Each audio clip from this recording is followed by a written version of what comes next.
Swadika and good afternoon.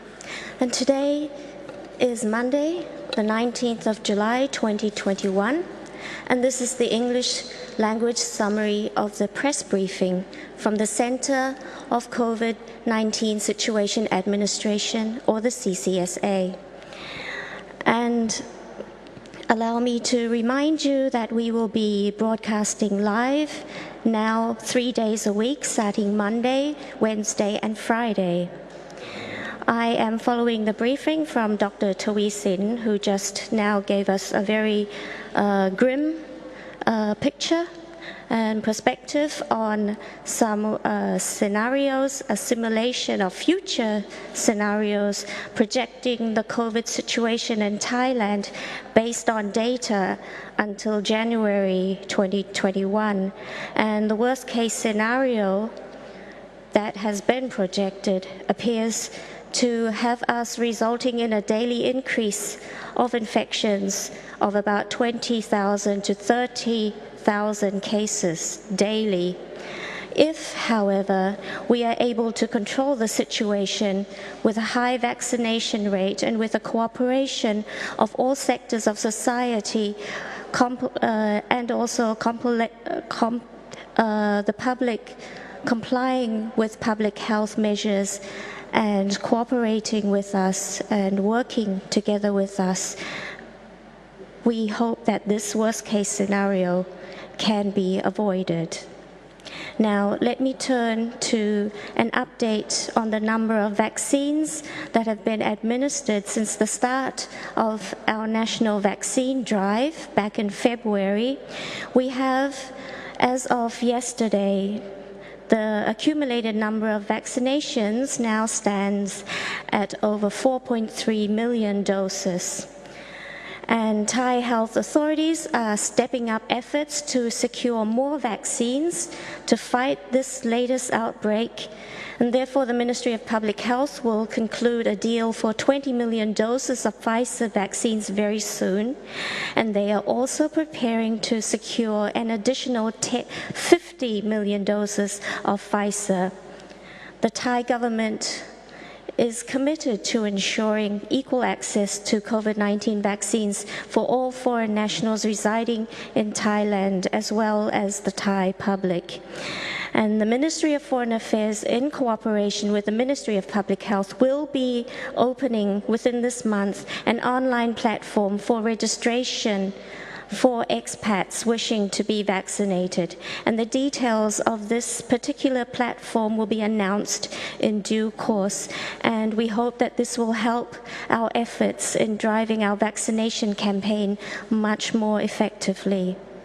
Allow me now to turn your attention to the reports of the new confirmed cases today, which we regretfully have to say stands now at 11,784 cases. We have active cases now standing at 122,097 cases. New recoveries have been reported today to stand at 5,741 cases, and this is a good number because it means that we have freed these beds for new incoming patients. We have a number of fatalities today reported at 81, and the accumulated number of fatalities stands today at 3,422. We today at the CCSA operational meeting had some observations of the developments going on. As we see now that the number of new cases in Bangkok has remained high, but it has been stable in the past week, while within several provinces, especially in the northeastern region, we have seen increased numbers of new infections. And therefore, the public is advised to exercise extreme caution and strictly observe preventive measures as well as personal hygiene, and mask wearing is absolutely recommended at all times.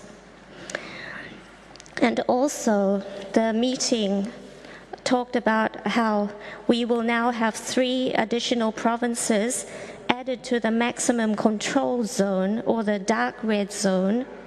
And these are Chonburi, Chachoengsao, and Ayutthaya. And so therefore, the maximum control zone now will add up to 13 provinces.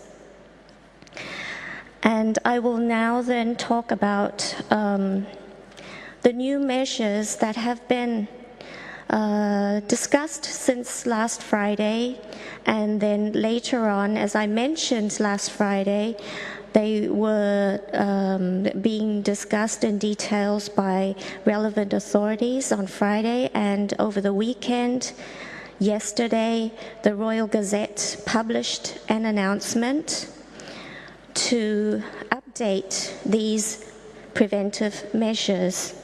And they will be effective as of tomorrow, 20th of July.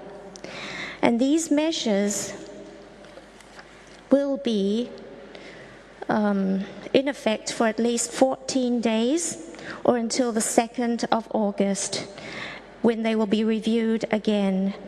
Basically, the new measures are more stringent and targeted, and they are, as I mentioned, imposed only in the 13 provinces.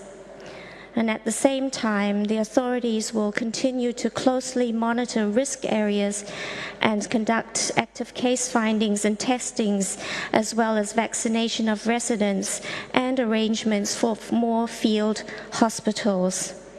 So I'll explain how the new measures differ from the measures implemented last week. First of all, the number of dark red provinces, as I mentioned, has now been expanded to 13 provinces. And these are Bangkok, Nakhon Pathom, Nonthaburi, Narathiwat, Pathum Thani, Pattani, Yala, Songkhla, Samut Prakan, and Samut Sakhon. These are the former 10 provinces where the measures have already been put in place. And the 3 newly added provinces include Chachoengsao, Chonburi, and Ayutthaya. Now, secondly, the public is advised to stay at home at all times. So this is more like a stay-at-home order. So the public is advised to stay at home and avoid making any unnecessary trips outside. Now, what does necessary constitute? Necessity means that you may leave the house if you need to make trips to purchase food items, basic necessities, medicine, you need to acquire medical supplies, or you need to follow up with your doctor's appointments, you need medical treatments, or you need to follow up with your vaccine appointments, or you need to perform job duties which are not possible to perform from at home. And there are also exceptions to those who need to provide necessary public health services such as transportation, post offices, banking, agriculture, transportation, public transportation for people, fuel, farming. So these exceptions will be made, and only for very necessary reasons. Also, very importantly, curfews are now in place for all 13 provinces, and the curfew that I'm talking about is the curfew that was formally already implemented in the 10 provinces. So the curfew is from 2000 hours, or that's 8 o'clock in the evening, until 4 o'clock in the morning of the following day. Now, thirdly, I'm talking about new restrictions on interprovincial traveling. So interprovincial travel will be strictly restricted. And And that means that should you need to travel across dark red zones for any essential reason, you will need to make a request to seek prior approval.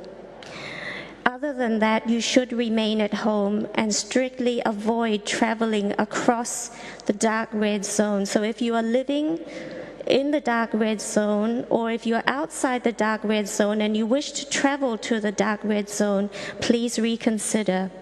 Also, public transportation will limit passengers to only 50% of normal maximum capacity, and therefore it will not be that convenient to travel across provinces. And also, yesterday, the Civil Aviation Authority of Thailand has announced that domestic flights to and from Bangkok and other high-risk provinces will be suspended starting from the 21st of July. That's Wednesday, this Wednesday. And exceptions are being made for medical flights, for emergency landing aircrafts, and flights in connection with the government's tourism reopening programs. And other domestic flights can only fly at 50% capacity. Fourthly, business hours for grocery shopping and convenience stores are the same. However, in shopping malls, they are now strictly closing all other shops that are not related to supermarkets and pharmacies and those selling medical and communications equipment. And also the exception is for those shopping malls who have assisted the government by providing vaccination venues. And all of these must be closed by 8 p.m., 8 o'clock in the evening. And also banks within the shopping malls are to be closed.